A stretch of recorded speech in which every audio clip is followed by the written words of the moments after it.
Summer holidays வந்தாச்சு நம்ம GT Holidays வந்தாச்சு. GT Holidays, South India's #1 travel brand. மார்க்கெட்லயே கம்மி சேதாரத்துல இன்னும் 1% தள்ளுபடி கொடுப்போம். ஓகே, வைரநக கேரட்டுக்கு 5000 தள்ளுபடி கொடுப்போம். தள்ளுபடி திருவிழா. குறைந்த விலை நிறைந்த தரம். தங்கள் தேவைகள் அனைத்தும் ஒரே இடத்தில். ஜெயச்சந்திரன். நக்கீரன் நேயர்களுக்கு வணக்கம். இன்று நம்முடன் கருத்துக்களை பகிர்ந்து இணைந்திருக்கிறார் திமுக தேர்தல் பணிக்குழு செயலாளர் கடலூர் இல புகழேந்தி அவர்கள். வணக்கம் சார். அனைவருக்கும் வணக்கம். மத்திய அரசு தொகுதி மறுசீரமைப்பு செய்ய உள்ளது. அதன்படி செய்ய அது ஆரம்பிச்சதுன்னா தென் மாநிலங்கள் மீது கத்தி தொங்குது. குறிப்பாக தமிழகத்தில் தொகுதிகள் குறையும், நாடாளுமன்ற தொகுதிகள் அப்படின்னு சொல்லியிருக்கிறாரு முதலமைச்சர். இது தொடர்பாக கட்சிகளுக்கு அழைப்பு கொடுத்துருக்குறோம், ஆலோசனை செய்ய அனைத்து கட்சி கூட்டத்திற்கு அப்படின்னு தெரிவிச்சிருக்கிறார். இதில் அதிமுகவும் இந்த மாதிரி தொகுதி மறுசீரமைப்பு நடந்ததுன்னா தொகுதிகள் குறையக்கூடாதுன்னு சொல்லுது. நிறைய கட்சியில் தான் சொல்லுது. இந்த கூட்டத்தின் முக்கிய நோக்கம் இதுதானா, இல்லை வேற ஏதாவது இருக்கா? தேர்தல் ஆணையத்தில் பதிவு செய்யப்பட்ட 40 கட்சிகளை நம்முடைய முதலமைச்சர் அவர்கள் தமிழ்நாட்டினுடைய அமைச்சரவை கூட்டம் முடிந்து வெளியில் வரார். அமைச்சரவை கூட்டத்தில் எடுக்கப்பட்ட கருத்துக்கள், முடிவுகள், அதன்படியாக ஏற்கனவே தமிழ்நாட்டிற்கு ஒன்றிய அரசு செய்து கொண்டிருக்கின்ற பாதகமான செயல்கள் இதெல்லாம் டிஸ்கஸ் பண்ணி கலந்து எல்லாமே தான் வந்திருக்குது. மும்மொழி திட்டம் உட்பட எல்லாம் பேசப்பட்டிருக்கு. இந்த நிலையில மிகப்பெரிய ஆபத்தாக தென் மாநிலங்களின் தலைமையில ஒரு கத்தியே தொங்குறார் போல தொகுதி சீரமைப்பு என்பதை 2026 யூனியன் கவர்மெண்ட் கொண்டு வர முடிவு செய்திருக்கு. அந்த செய்திக்காகத்தான் நம்முடைய முதல்வர் என்ன பண்ணாங்க, இந்தியாவிலேயே முதலாக இந்த கடுமையான ஒரு நடவடிக்கையை நாம் எடுத்தாக வேண்டும். எல்லோரும் பாதிக்கப்படுறோம், நம்முடைய உரிமைகள் போகுது.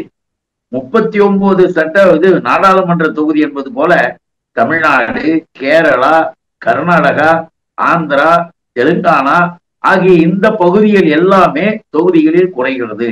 உத்தரப்பிரதேசம் நல்லா யோசிச்சு பாருங்க, உத்தரப்பிரதேசம், பீகார், குஜராத், மத்திய பிரதேசம்லாம் டபுள் ஆகுது தொகுதி. அப்படின்னா என்ன அர்த்தம் நல்லா புரிஞ்சுக்கணும். அன்றைக்கும் சரி இன்றைக்கும் சரி இந்தியாவினுடைய வளர்ச்சிக்கு, அததான் நம்முடைய முதல்வர் சொல்றாங்க, இந்தியாவினுடைய வளர்ச்சி இன்னைக்கு தமிழ்நாடு எல்லா நிலைகளிலும் ஒரு 90% துறைகளில் முதன்மையான இடம் பெற்றிருக்கு ஆய்வுகளின் மூலமாக. அந்த அளவுக்கு சிறந்த இந்த தமிழ்நாட்டினுடைய நிலையில நாம அதை பார்க்கும் பொழுது இவர்கள் இந்த தொகுதி சீரமைப்பு, சீராய்வு, அது இது என்றெல்லாம் சொல்லிக்கொண்டு வருகின்ற இந்த நிலையில் தமிழ்நாட்டினுடைய உரிமை குரல் அடக்கப்படுகிறது. 39 இருக்கக்கூடிய எம்பிகள் 8 குறைஞ்சு போனா 31 ஆகுது. இதே அந்த மாநிலங்கள்ல அதிகமாகுதுன்னு எதுக்கு சொன்னோம்னா நல்லா தெரிஞ்சு பார்க்கணும். இந்தியாவினுடைய பொருளாதார வசதி, அதோடைய வளர்ச்சி, நாட்டினுடைய நல்லதுக்காக என்ன சொன்னாங்க, ஒரு 20-25 வருஷத்துக்கு முந்தைய ஃபேமிலி பிளானிங், குடும்ப கட்டுப்பாடு திட்டத்தை அறிமுகப்படுத்தினாங்க அரசாங்கம் அறிமுகப்படுத்தி குடும்ப கட்டுப்பாடு திட்டத்துக்கு பிரச்சாரம் நடந்தது. அந்த பிரச்சாரத்தின் மூலமாக எந்த மாநிலங்கள் பின்பற்றியதோ, எப்படிப்பட்ட நிலையில் பின்பற்றினாலும் இந்தியாவினுடைய பொருளாதாரத்தை வளர்த்திருக்கிறது. இந்தியாவில் பல நல்ல திட்டங்கள் வந்ததற்கு. இல்லைன்னா இன்னைக்கு இந்தியாவினுடைய மக்கள் தொகை 145 கோடி என்பதுல 170 கோடிக்கு மேல போயிருக்கலாம். ஆனால் நம்முடைய தென்னக பகுதி மக்கள் அதை பின்பற்றி இருக்கிறாங்க. அப்ப என்ன பண்ணிருக்கணும், ஒரு அரசாங்கத்தினுடைய கொள்கையை, குடும்ப கட்டுப்பாடு திட்டத்தை, பொருளாதார ரீதியா இந்தியாவை உயர்த்த, பிரச்சனைகள் இல்லாம மக்கள் வாழ்வதற்காக சொன்ன ஒரு திட்டத்தை பின்பற்றாத மாநிலங்களுக்கு பரிசு கொடுக்குறாங்க. அவங்களாம் செய்யலையாம். அவங்க நாட்டுக்கு வளர்ச்சிக்காக அந்த மாநிலத்தை சேர்ந்தவங்க செய்யல, அதனால அவங்களுக்கு பரிசா. ஆனால் இந்த நாட்டின் வளர்ச்சிக்காக தங்களை உட்படுத்தி கொண்டு குடும்ப கட்டுப்பாடு திட்டத்தை பின்பற்றி மக்கள் தொகை குறைச்சிருந்தா அவங்களுக்கு என்ன கொடுக்குறாங்க, தண்டனையாம். என்ன தண்டனை? தொகுதிகளை குறைத்தல். இந்த மறுசீராய்வு மக்கள் இதுன்றத மோடி என்ன பண்ணாரு, 2023 தெலுங்கானாவில் தேர்தல் பிரச்சாரத்துல காங்கிரஸ் தான் இதை கொண்டு வந்தது, மக்கள் தொகை வைத்துக் கொண்டு தொகுதியை பிடிப்பதை காங்கிரஸ் கொண்டு வந்தது, தென் மாநிலம் எல்லாம் பாதிக்கும், நாங்கள் அதை செய்ய மாட்டோம், அதை கொண்டு வந்தது காங்கிரஸ் அப்படின்னு பப்ளிக் மேடையில தேர்தல் பிரச்சார கூட்டத்துல தெலுங்கானாவில மிஸ்டர் நரேந்திர மோடி அக்டோபர் மாதம் 6ஆம் தேதி 2023 பேசியிருக்காரு. இப்படி பப்ளிக்கா வெளிப்படையாக மோடி அன்னைக்கு சொன்னதை அப்படியே மறந்துட்டு இன்னைக்கு அதே நிலையில் கொண்டு வருவதற்கான பிளான திட்டத்தை வகுத்து கொண்டிருக்கிறார். இல்ல நீங்க மோடி சொன்னதா சொல்றீங்க, ஆனா இப்ப இன்னைக்கு கூட பேசும்பொழுது பாஜக மாநில தலைவர் எந்த அடிப்படை ஆதாரத்தில் இந்த மாதிரிலாம் சொல்றாரு, மத்திய அரசு அது மாதிரி சொல்லவே இல்லை, தொகுதி மறுசீரமைப்புன்னு சொல்லவே இல்லை, ஏன் இந்த மாதிரி சொல்றாரு, யாரோ அவங்களுக்கு தவறா சொல்றாங்க. யார் சொல்றது? பாஜக மாநில தலைவர். ஓஹோ, மாநில தலைவர் இந்த மிஸ்டர் இந்த ஐபிஎஸ் படிச்சாரா படிக்கலையா நமக்கு தெரியல. ஒரு நாட்டினுடைய சட்டங்கள் திட்டங்களை பத்தி எல்லாம் பாக்குறதே கிடையாதா? எதுவும் இங்க உட்காந்துக்கிட்டு ஏதாவது டெய்லி பேசுறதா? 2026 தொகுதி மறுசீரமைப்பு சம்பந்தமாக மக்கள் தொகை கணக்கெடுப்பிற்கான அடுத்த கட்ட வேலையில் இறங்க ஒன்றிய அரசு முடிவு செய்திருப்பதை மிக தெளிவாக தெரிந்து கொண்டுதான் இந்த பதிலு. என்னைக்காக இருந்தாலும் தமிழ்நாட்டை காக்க வேண்டியது நாம. உனக்கு என்ன கிடக்குது? நீ எதையாவது பேசிட்டு எங்காவது போயிட்டு கிடப்ப. ஆனா தமிழ்நாட்டு மக்களுக்கான உரிமைகளை பாதுகாக்கணும் தான் நம்முடைய முதல்வர் எல்லா கட்சியும், அது அரசியலே பார்க்கல, எல்லா கட்சிகளையும் சேர்த்து இந்த முடிவுக்கு மாறுபாடான ஒரு நிலையை கொண்டு வர வேண்டும் அப்படின்றது. இன்னொன்னே சொல்லணும், கடந்த வருஷம் பிப்ரவரி மாசம் 13ஆம் தேதி, பிப்ரவரி 13 தமிழ்நாடு சட்டப்பேரவையில ஒரே நாடு ஒரே தேர்தல் அப்படின்னு சொன்னதையும் தொகுதி சீரமைப்பு குறித்தும் மாற்ற வேண்டும் என்று கண்டனம் தெரிவித்து தமிழ்நாடு சட்டப்பேரவையில தீர்மானத்தை நிறைவேற்றி யூனியன் கவர்மெண்ட்டுக்கே அனுப்பி இருக்குது நம்ம தமிழ்நாடு. எதுக்கு இதெல்லாம் செய்யறாங்கன்னா எல்லா விதத்திலேயும் நம்ம பாதிக்கப்படுறோம். அதுக்கு பிறகு நமக்கான உரிமை குரலினுடைய அழுத்தமும் குறையுது. இதுல இன்னொரு ரகசியமாக என்ன செய்யறாங்க தெரியுங்களா? ஏன் இப்ப இவ்வளவு ஆர்வமா இறங்குறாங்க? வட மாநிலங்களில் மிக அதிகமாக இவர்கள் இருக்கக்கூடிய பகுதிகளில் எம்பி தொகுதிகளை அதிகப்படுத்தி தென் பகுதிகளில் இவர்களுக்கு ஆதரவு இல்லாதனால் மிக குறைவான நிலையில எம்பிகளை கொண்டு வரும் பொழுது அவர்களுக்கு தேர்தலுக்கு பயன்படுத்திக்கலான்றதுக்காக இதை செய்யறாங்களே தவிர, இந்த நடவடிக்கையில் இறங்குறாங்களே தவிர வேறு ஒண்ணும் நல்ல எண்ணம் எதுவும் கிடையாது. சட்டத்தை அப்படியே காப்பாற்ற வேணும்ன்ற எண்ணம் கிடையாது. அதனாலதான் நல்லது நினைச்சு நாட்டுக்காக ஒழிச்ச நம்ம மக்களுக்கு தண்டனை, அதை பற்றியே கவலைப்படாம நாடு எப்படி போனாலும் போகட்டும்னு சொல்லி இருந்த வட மாநிலங்களுக்கு பரிசு தொகை, இதை கொடுக்கின்ற நரேந்திர மோடியினுடைய அரசு முதல்ல தன்னை மாற்றிக்கொள்ள வேண்டும். அதனால்தான் மார்ச் 5 40 கட்சியினுடைய தலைவர்கள் எல்லாருமே திரண்டு முடிவெடுக்க போறாங்க. அதுலயும் முதல்வர் அழகா சொல்லியிருக்காரு, அவரவர்கள் கருத்தை பதிவு செய்யுங்கள், நாம் இது முழுமையாக இருந்து நாமெல்லாம் நம்முடைய மாநிலத்திற்காக போராடணும், சவுத்தே தென்னகமே வீணாயிடும் போல் இருக்கு அப்படின்ற கருத்தையும் சொல்லியிருக்காரு. விகிதாச்சார அடிப்படையில் செய்யப்படும் தொகுதி மறுசீரமைப்புல தமிழகத்துல ஒரு தொகுதி கூட குறையாது அப்படின்னு அமித்ஷா சொல்லியிருக்கிறார். இன்னைக்கு கோவையில அமித்ஷா சொல்லி இருக்கிறார். அமித்ஷா இதை மாதிரி சொன்னதை எத்தனை செஞ்சிருக்காருன்னு பார்க்கணும். விகிதாச்சார அடிப்படையில் என்ற கணக்கு அவர் எப்படி எடுக்கிறார்? எந்த அடிப்படையில விகிதாச்சார கணக்கு எடுக்கிறார்? குறைக்காமல் இருப்போம் என்ற வாக்குறுதியை நீங்க கொடுத்தீங்கன்னா அதே மாதிரி செய்வோம்னு சொன்னா நாங்க எல்லாம் ஓகே என்ன போறோம். அப்புறம் என்ன கூட்டத்துல உனக்கு நன்றி தெரிவித்து பாராட்டு கூட்டம் நன்றி தெரிவித்து தீர்மானம் போட்டுடலாம்.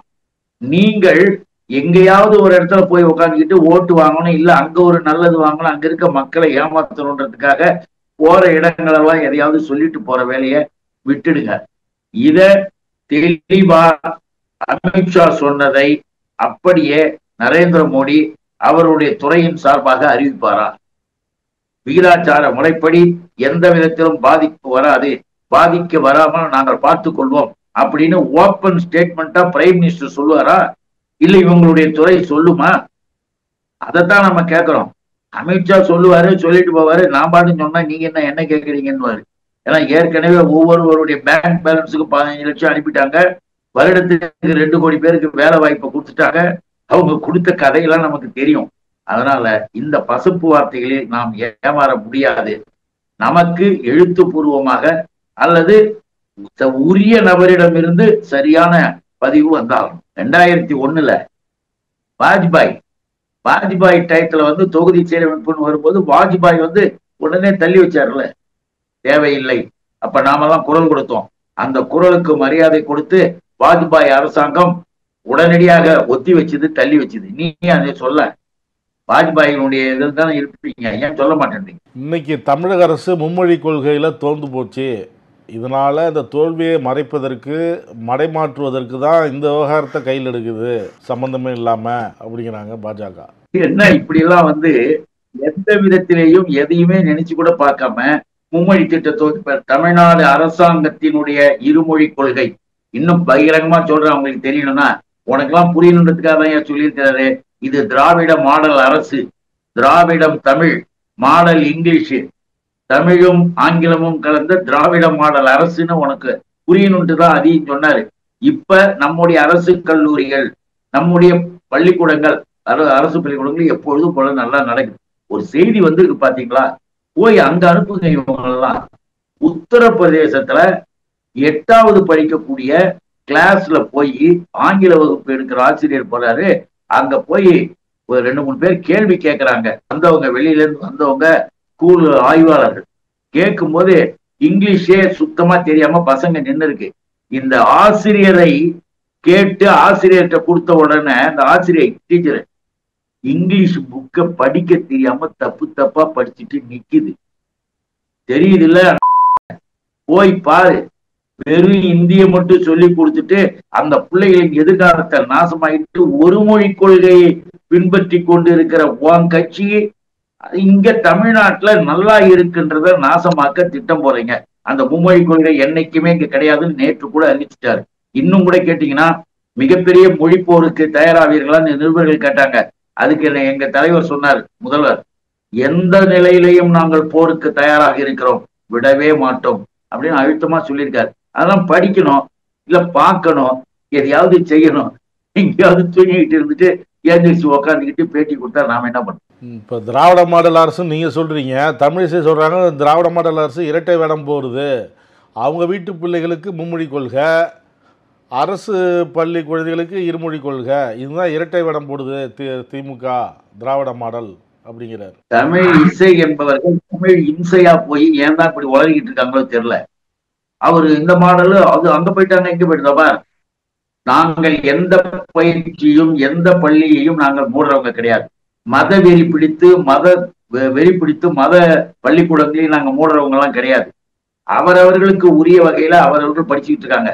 அரசினுடைய கொள்கை இருமொழி கொள்கை, அந்த இருமொழி கொள்கை தான் நிரந்தரமாக இருக்குது. 10வது வரைக்கும் தமிழ் கட்டாயமாக படித்தே ஆகணும். இதெல்லாம் அரசாங்கத்தினுடைய திட்டத்துல இருக்கு. போய் உங்க மாநிலத்தெல்லாம் போய் பாருங்க, போய் கிழிச்சிட்டு வந்தீங்கல்ல, அங்கெல்லாம் போய் பார்த்துட்டு வாங்கம்மா. தமிழிசை இவரு புள்ள படிக்கிறாங்க, அவரு புள்ள. ஏன் நேத்து மகாமகம் இது நடந்ததுல, கும்பமேளா நடந்ததுல பல கோடி பேர் போய் அறிஞ்சாங்கல்ல, அதுல ஒண்ணு தெரியுமா? எந்த கோடீஸ்வரனும் சாகல, எந்த பணக்காரனும் சாவல. ஏன்? அவங்களுக்கு தனி பாதுகாப்பு, டிக்கெட் கொடுத்து அவங்க நேரா போறாங்க, அவங்க பார்த்துட்டு வராங்க. ஏழை பாழையெல்லாம் அங்க செத்து சுண்ணாம்பாகுது. ஏன் இது ஆகுது, ஏன் அது ஆவல இப்படின்னு கேட்டுக்கிட்டு இருக்கிறதுல அர்த்தம் கிடையாது. நாம் நம்முடைய கவனத்தோடு இருக்கணும்ன்றதுல உங்களுடைய அரசாங்கங்கள் எல்லா வகையிலையும் பணத்துக்கு ஒண்ணு கார்பரேட் கம்பெனி அரசாங்கம் நடத்திக்கிட்டு இருக்கு. நம்ம மாநிலத்துல அது கிடையாது. படிக்க விருப்பம் இருக்கிறதா ஒரு குறிப்பிட்ட அளவுக்கு மேல நீ எதை வேணா படி, நாம வேணாம்ல. ஆனால் அரசு பள்ளிக்கூடத்துல இருமொழி கொள்கையை தான் நாங்கள் கடைபிடிப்போம். அதில் எந்த விதமான மாற்றமும் கிடையாது. இன்னொன்னு, இந்த இருமொழி கொள்கையில படிச்ச அப்துல் கலாம் தான் இந்தியாவையே விஞ்ஞான ரூபத்துல வான்வெளியில பறந்தவர். நம்ம அண்ணாதுரை அவர்கள், விஞ்ஞானி அண்ணாதுரை அவர்கள் இருமொழி கொள்கையில படிச்சவங்க தான். இங்க நாங்க இருமொழி கொள்கை ஒழுங்கா சொல்லி கொடுத்து உலகம் முழுவதும் நம்ம பிள்ளைங்க போயிட்டு இருக்காங்க. சமஸ்கிருதம் படிச்சாதான் டாக்டருக்கு படிக்கணும்னு RSS திட்டம் போட்ட போது அதை உடைச்சு தூளாக்காம திராவிட இயக்கம் இருந்திருந்தா நீங்க டாக்டரே ஆயிருக்க மாட்டீங்க. தேசிய கல்விக் கொள்கையை ஏற்கல அப்படின்னா மத்திய அரசின் 5000 கோடியை இழக்க நேரிடும் அப்படின்னு மத்திய அமைச்சர் சொன்னாரு. இதுக்கு முதல்வர் ஸ்டாலின் பதில் சொல்லும் பொழுது, நாங்களும் வரி செலுத்த முடியாது சொல்றதுக்கு ஒரு நொடி போகுதும் அப்படின்லாம் சொல்லிட்டு இருக்கும்போதே திமுகவினர் அங்கங்கே இந்த ஹிந்தி எழுத்துக்களை அழிக்க ஆரம்பித்தாங்க. அதுக்கு விமர்சனம் சொல்கிறாங்க தமிழிசை, ஊரில் இருக்கிற போர்டில் இருக்கிற ஹிந்தி எழுத்தெல்லாம் அழிக்கிறது இருக்கட்டும், உங்கள் வீட்டு குழந்தைகள் படிக்கிற பாடத்தில் ஹிந்தி இருக்கு, அதை போய் அழிங்க அப்படிங்கிறாங்க. அந்த அம்மையாரை நம்ம கேட்குறோம், பைத்திய மாதிரி உளராத. அவங்க என்ன சொல்கிறாங்க, அறிவாலயத்திலேருந்து ஒரு செங்கல்ல கூட உருவ முடியாதுன்னு சொல்கிறாங்க. நாங்கள் இந்த சட்டமன்றத்தில் செங்கோலையே நிறுவி தீர்வோங்கிறாங்க. கற்பனை கூட பண்ணாதான் ஒரு கவுன்சிலர் சீட்டு கூட நீங்க ஜெயிக்க முடியாது.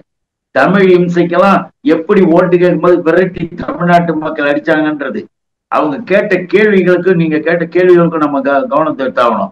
இந்த மண்ணில தமிழ்நாட்டில் கல்வித்துறை நன்றாக இருக்கு, கல்வியை நல்லா படிச்சுக்கிட்டு இருக்கிறாங்க. அதுல எந்த விதமான குறைபாடும் இல்லை. இந்தி எழுத்தை அழிக்கிறதுக்கான காரணம் என்ன? இந்தி எதிர்ப்பு தமிழ்நாட்டுல இருக்குன்னு உலகம் முழுவதும் அந்த காலத்திலிருந்து இந்த காலம் வரைக்கும் தெரியுது. உங்க அப்பாட்ட போய் கேட்டு பாருமா, தெரியும் இந்திய எதிர்ப்பு போராட்டத்தை எப்படி நாங்க செஞ்சிருக்கோன்னு. தமிழ் வாழ்கன்னு சொல்றதுக்கு கூட ஒன்னால முடியல. சமஸ்கிருதம் வாழ்கன்னு சொல்லக்கூடிய தமிழும் செய்ய நாம என்ன செய்ய முடியும்? இப்படி காசுக்காகவும் விளம்பரத்துக்காகவும் அலையிறது தப்பு. முதல்ல தமிழ்நாட்டு பொண்ணா முதல்ல வரட்டும், அவங்க வந்து அப்புறம் பேசட்டும். ஏன்னா இங்க எந்த குறைபாடும் எதுவும் கிடையாது, எல்லாம் நிறைவாரு.